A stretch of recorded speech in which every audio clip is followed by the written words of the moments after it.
Hello and happy Friday. Allure magazine recently released a companion piece that talked about how can you get fillers without looking like you've had filler. And what they did was they compiled 9 different experts in the field, and they brought up a number of different consensus kind of suggestions. Now, let's put that a little bit in perspective, because the filler field, the filler industry seems to be both up and down at the same time, depending on who you read and what you read. So in 2023 to 2024, the American Society of Plastic Surgery found that filler use was up 8%. But I can just tell you from a matter of experience, being in the industry and now talking about it with other market leaders and other kind of manufacturers, we know that since 2023, the filler use is down somewhere between 8, maybe even 12% across the country. So there is a filler fatigue that is going on. And there's a lot of different reasons for that. Of course, we've seen some really bad examples out there. I think there's some highlighted safety issues that are there. But what was really there was, what were these suggestions from these experts as to how you can maybe avoid looking like you've had filler?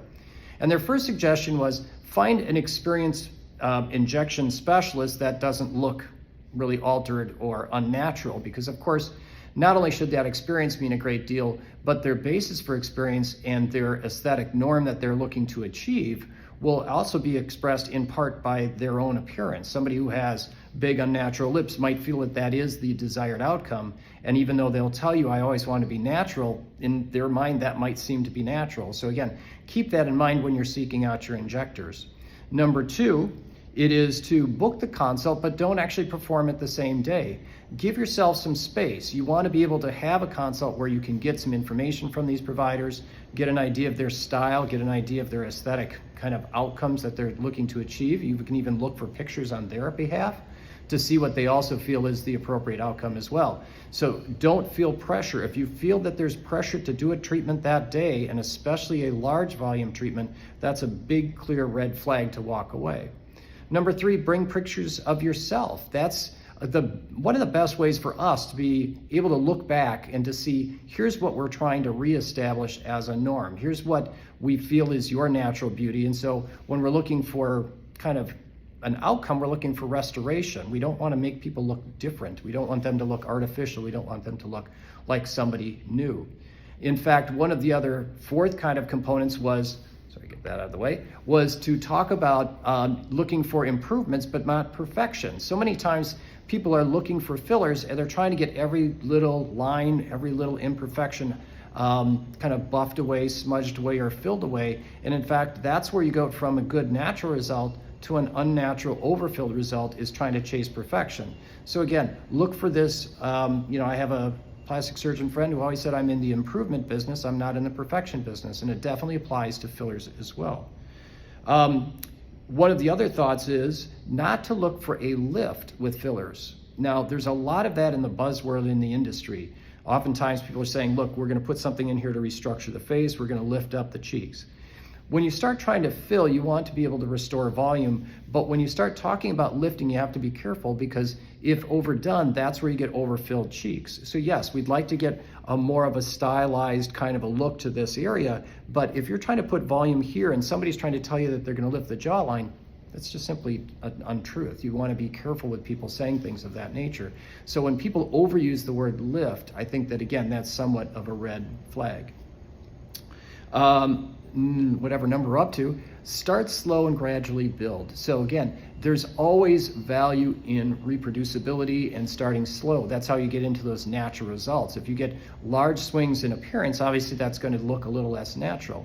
Also, an interesting study, when they looked at this, what they found in a whole different study that wasn't even mentioned by Allure, we know that as you repeatedly fill, that those fillers serve as like an indicator or a kind of a messenger for our body to create collagen. So frequency is your benefit, more so than one single large volume event. You'll actually get more natural restoration of your own natural tissue, your own natural collagen substitution, as these fillers start to drift away.